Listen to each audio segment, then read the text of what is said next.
Ya, baik teman-teman, pada video kali ini saya akan menyampaikan kepada kita informasi yang terbaru terkait dengan ujian P3K. Pada video kali ini ada kebetulan adik saya tadi barusan ujian dan kemarin saya minta untuk buat catatan-catatan kecil di lembar kertas ujiannya dan pada hari ini dia sudah mencoba ada beberapa soal tapi mungkin tidak terlalu banyak teman-teman tapi kata-katanya nanti mungkin ini yang saya lengkapi saja.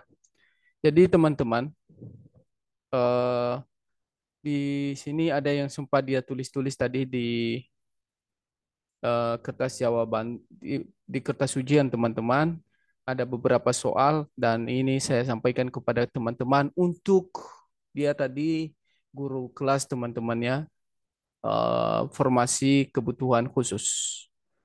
Jadi sebelum saya menyampaikan ini kepada teman-teman, saya minta bantu untuk di-subscribe, di-share, dan di-like juga teman-temannya. Dan jangan lupa aktifkan notifikasinya. Jadi ini dia bentuk soalnya tadi teman-teman yang sempat dia tulis-tulis. Soal penilaian kerja sederhana. Saya coba bahas tadi sampai di rumah. Ini dia sudah saya ketik ulang. Saya sengaja tidak memperlihatkan eh, catatannya di video ini untuk menjaga privasi. Ini dia teman-teman, setelah beberapa kali penilaian semester dilakukan pada peserta didiknya, Bu Foni merasa puas dengan hasil yang diberikan. Hal ini juga didukung oleh kemampuan peserta didik yang meningkat. Namun terkadang Bu Foni menilai bahwa durasi koreksi pada butri soal esai lebih menyita waktu. Hal yang sebaiknya Bu Foni lakukan adalah A. Mencoba mengganti beberapa soal esai menjadi tipe pilihan ganda high order thinking skill untuk meringkas waktu dan meningkatkan kemampuan dan kreativitas dalam membuat soal. B. Tetap menjaga kualitas soal ujian dengan memperhatikan tipe soal esai sebab hanya tipe tersebutlah yang dapat mengungkapkan seberapa jauh kemampuan peserta didik dalam memahami materi. C. Memang durasi dalam mengoreksi jawaban-jawaban peserta didik cukup memakan waktu, namun hal itulah yang menjadi tugas dan tanggung jawab seorang guru dalam memberikan pengajaran yang seutuhnya. D.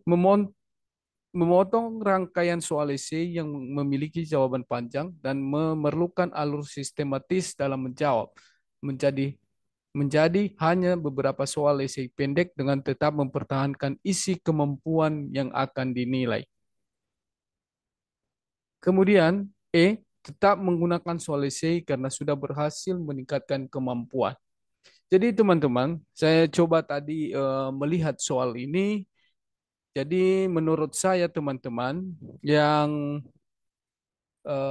mempunyai skor lebih tinggi di sini, kalau menurut saya adalah poin bagian A. Ini menurut saya ya teman-teman mempunyai poin 5. Mencoba mengganti beberapa soal esai menjadi tipe pilihan ganda high order thinking skill untuk meringkas waktu dan meningkatkan kemampuan dan kreativitas dalam membuat soal.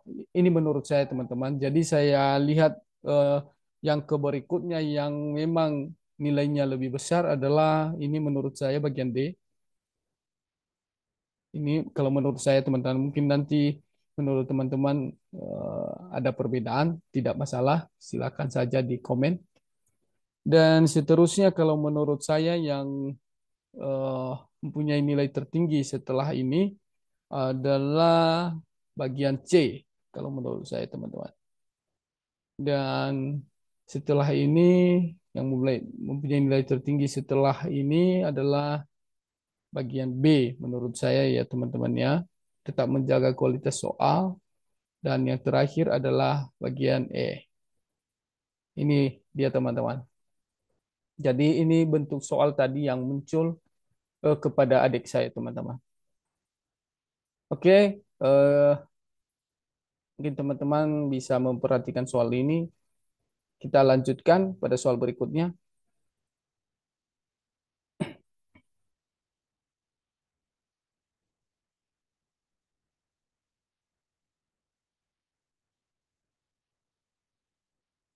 Nah, ini dia teman-teman. Kita bersihkan dulu.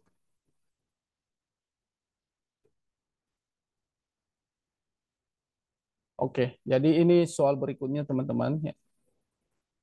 Dalam kelas yang Anda ajar, terdapat peserta didik dari latar belakang dan status sosial ekonomi. Ini sosial ekonomi, saya salah penulisan tadi teman-teman. Sosial ekonomi dimulai dari miskin sampai kaya.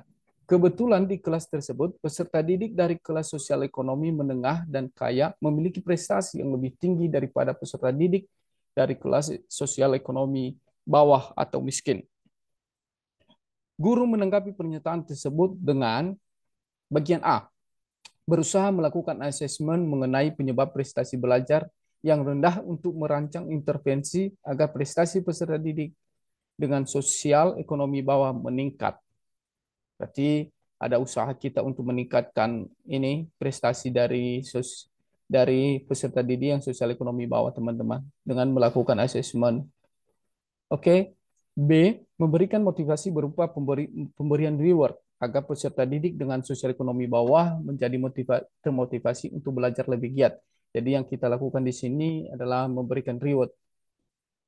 Bagian C, memberikan saran kepada peserta didik sosial ekonomi bawah membentuk kelompok belajar dan meningkatkan prestasi belajar. Apa yang kita lakukan di sini adalah mendorong mereka untuk membentuk kelompok belajar. D. Memberikan nasihat agar peserta didik dengan sosial ekonomi bawah agar lebih rajin belajar sehingga prestasinya tidak kalah dengan siswa lainnya. Ini hanya memberikan nasihat, tidak ada action yang lebih positif lagi. E. Membiarkan prestasi belajar peserta didik dari sosial ekonomi bawah yang rendah karena mereka malas belajar. Ini sangat tidak mungkin, teman-teman. Mungkin ini adalah bagian ini adalah nilai paling rendah. Jadi kalau saya coba analisis tadi soal ini, menurut saya guru dalam hal ini yang paling bagus untuk dilakukan adalah ini bagian A menurut saya teman-teman ya. Inilah yang nilai 5 menurut saya. Dan yang nilai 4 ini bagian B, memberikan reward. Karena kalau kita memberikan reward juga ini bisa menambah motivasi dari siswa lain. Dan yang nilai 3 ini memberikan nasihat teman-teman. Kenapa bukan memberikan saran membentuk kelompok belajar? Karena ini lebih lebih bagus lagi memberikan nasihat. Dan bagian C ini nilainya 2 menurut saya teman-teman ya. Dan bagian E nilainya 1. Jadi itu dia teman-teman yang sempat tadi ditulis terkait dengan soal penilaian kerja sederhana. Itu nomor 1 katanya tadi itu nomor 1 sampai 90 teman-teman. Itu untuk soal-soal penilaian kerja sederhana atau SJT. Jadi tadi dia juga terburu sama waktu dan dia meneruskan ada salah satu juga contoh dari soal berikutnya tadi yang sempat dia tulis yaitu untuk soal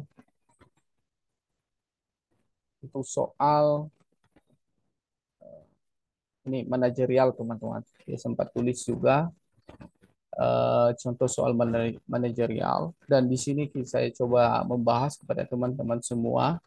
Jadi ini bentuk soalnya teman-teman. Sekolah Anda menerapkan pembelajaran berbasis daring atau e-learning.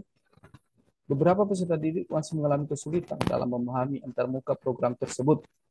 Anda pun sebenarnya masih belum terlalu memahami program tersebut. Sebagai seorang guru, yang semestinya Anda lakukan ialah A. Meminta peserta didik meninggalkan e-learning tersebut karena pembelajaran tatap muka tidak memerlukan e-learning. Ini jawaban A. Dan bagian B, mempelajari e-learning tersebut dan membimbing peserta didik untuk memahami fitur-fitur di dalamnya. Dan C, meminta bantuan guru lain yang lebih paham agar menjelaskan kepada peserta didik Anda. Dan D, membimbing peserta didik untuk menggunakan program tersebut sesuai kemampuan Anda. Jadi dari contoh soal ini, menurut saya tadi jawaban yang paling tepat atau yang punya bobot atau bobot nilai 4 adalah ini. Ini teman-teman, bagian B. Mempelajari e-learning tersebut dan membimbing peserta didik untuk memahami fitur-fitur di dalamnya. Kalau A ini sama saja membuat ini siswa untuk tidak belajar. Dan untuk nilai berikutnya yang paling besar menurut saya adalah ini bagian D. Kita membimbing dan C ini 2 dan A 1. Dia teman-teman. Nah, jadi dia hanya mencoba menulis-nulis beberapa soal tadi dan dia juga menulis untuk soal sosial kultural. Karena tidak sempat dia tulis semuanya teman-teman dan kita pun berterima kasih karena sebagian sudah bisa disampaikan kepada kita untuk membantu kita yang masih belum ujian. Jadi saya coba bahas lagi soal berikutnya. Ini dia teman-teman. Nah, ini dia untuk soal sosial kultural. Anda memiliki teman yang berpikir kritis. Anda sering berbeda pendapat dengannya. Saat dia mengajak Anda untuk diskusi di tempat umum, maka A. Saya meminta waktu untuk berpikir. B. Saya setuju jika ia berbicara dengan pelan dan sabar saat diskusi. Saya memintanya memahami pendapat saya.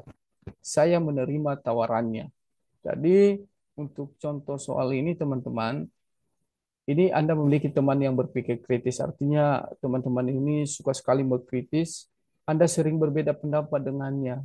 Saat dia mengajak Anda untuk diskusi di tempat umum, maka apakah Anda menerima tawarannya, atau Anda berpikir, atau Anda setuju berbicara dengan pelan dan sabar saat diskusi, atau memintanya memahami pendapat saya.